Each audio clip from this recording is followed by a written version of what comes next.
Welcome to the Puberty Prof Podcast, where information and tools are shared to help you have conversations about puberty and other growing up topics.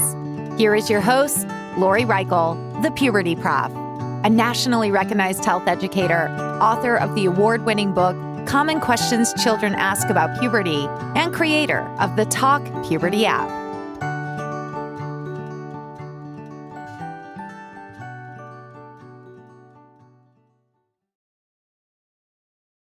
Hi, and welcome to the Puberty Prof Podcast. I'm your host, Dr. Lori Reichel, the Puberty Prof. This is episode number 91. It's the trivia game for Winter into Spring episodes 2023. There will be 13 questions overall, in which I will pause after stating the question or statement, true false statement, 2 times, so I can give you a chance to figure out the answer, and then I'll provide the correct answer. So let's begin. Question number 1. And note, all of these questions refer to the past 12 episodes of the Puberty Prof podcast, which are episodes 79 to 90. So question number 1.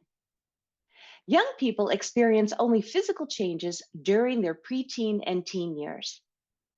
True or false? Young people experience only physical changes during their preteen and teen years. True or false? And the correct answer is false. Young people experience so many different changes. And if you listen to that episode of number 79, you would discover that children will experience MEEP changes, which include social, mental, emotional, environmental, physical, and spiritual changes. So the answer here is that children experience many changes, not just physical changes during the preteen and teen years. Question number 2. One communication barrier that often stops or inhibits parent-child talks on sexuality is A, talking before the expiration date, B, talking on the expiration date, C, talking after the expiration date. One communication barrier that often stops or inhibits parent-child talks on sexuality is A, talking before the expiration date, B, talking on the expiration date, or C, talking after the expiration date. And the correct answer is C, talking after the expiration date. And if you're wondering what the expiration date is, it's that time in which your young person is already partaking in certain behaviors. And Dr. Flores, he was on episode 80 and 81. He talked about barriers and then bridges. And he had noted that the expiration date, that we want to talk before this expiration date. So a barrier is talking after. So let's try to talk with young people sooner than later. And that answer of B, talking on the expiration date, we recommend that you talk way before the expiration date. Again, that date is before young people are actually partaking in sexual behaviors. Question number 3. One communication bridge that helps parents and young people have positive sexuality talks is using teachable moments. One communication bridge that helps parents and young people have positive sexuality talks is using teachable moments. True or false? And the answer is true. Teachable moments are those moments in which something comes up. Maybe a child asks a question, or maybe you see something in a TV show or on a movie, or you hear something in a song, or you note your child is looking at something. So that's a teachable moment, and that's a great time to talk, which is a communication bridge. Communication bridges help our communication be as positive as they can be. Question number 4. As young people get older, their number of influences decrease. True or false? As young people get older, their number of influences decrease. True or false? The correct answer is false. If you listened in which Judy LoBianco, who was Shape America's president some years ago, she talked about how so many influences exist, and as children age, they actually increase. So the older we get, we have more and more influences. Question number 5. What is a habit that helps us love ourselves more and or better? A, moving our bodies. B, limiting social media time. C, being grateful to our bodies and all that our bodies can do, just also called honoring our bodies. Or D, all answers are correct. So number 5 again is, what is a habit that helps us love ourselves more and or better? A, moving our bodies. B, limiting social media time. C, being grateful to our bodies and all that our bodies can do, which is also honoring our bodies. Or D, all answers are correct. And the correct answer for number 5 is all answers are correct. I had done that episode on Valentine's Day, and it was about loving oneself on Valentine's Day, and that includes moving our bodies. We know that when we move, we have these natural hormones that are released, and they actually help us feel better. And then that limiting of social media time, that allows us to lessen the negative influences we see in which we might compare ourselves to things. So let's not compare ourselves, and let's even limit how much we look at our social media. And then C, be grateful to our bodies and all that our bodies can do. I explained on that episode, and that was episode 83. I explained that to thank your body, thank your hips, thank your height, thank all parts of your body for doing what it's doing, including your brain working so wonderfully. Question number 6. According to Stavros, beautiful means figuring out who we truly are. True or false? According to Stavros, beautiful means figuring out who we truly are. True or false? And the correct answer is true. Stavros was a young adult in his early 20s who I connected through on his podcast. He's in Greece, and he talked about how the word beautiful to him in Greece is that it's not about this external part of who we are, but it's about us figuring out more and more about who we truly are. And I love that. I love that he had said that. And that was episode 84. Question 7. How can we help young people and ourselves be healthier with technology? A, by learning self-regulation tools. B, by never using technology. C, by having tech-free times or days. Or D, all of the above. So number 7 again is, how can we help young people and ourselves be healthier with technology? A, by learning self-regulation tools. B, by never using technology. Or C, by having tech-free times and or days. Or D, all of the above. The correct answer is A and C. Getting a little sneaky here in the trivia game. So A, we can learn self-regulation tools, which will help us be healthier with technology. And what that means is that we learn about being aware of whether or not we're getting addicted to technology, or are we using technology to get in the ways of succeeding in other areas of our lives, or from even distracting us from like other things that we enjoy. Do we need to have time limits on it?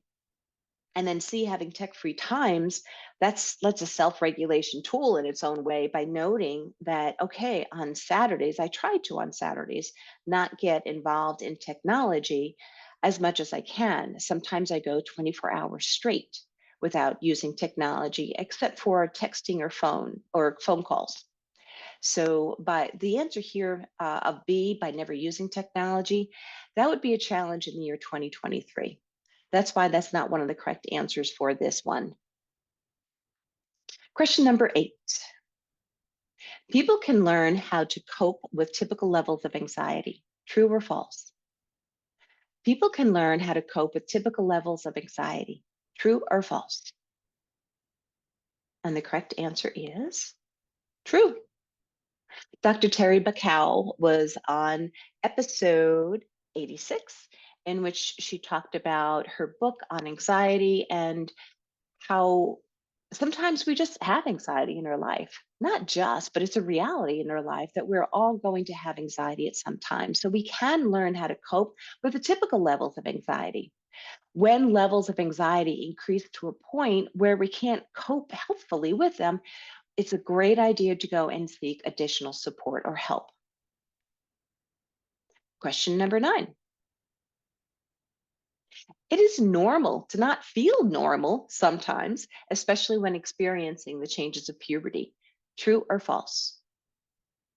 It is normal to not feel normal sometimes, especially when experiencing the changes of puberty. True or false? And Jessica Matheson, she was on this episode, and she's the Shape America's Teacher of the Year for Health in 2022. She talked about how it's true that, there's normals and then there's not so normal stuff, and it is normal to not feel normal. So that might be sounding silly, and especially when going through puberty, sometimes we just don't feel normal, and that's normal. So go and seek a support person if you have these feelings, though, so they can remind you that what you're going through is typical and normal across the board for the most part. Number 10, which skill do we teach to young people to ensure they get correct and reliable information?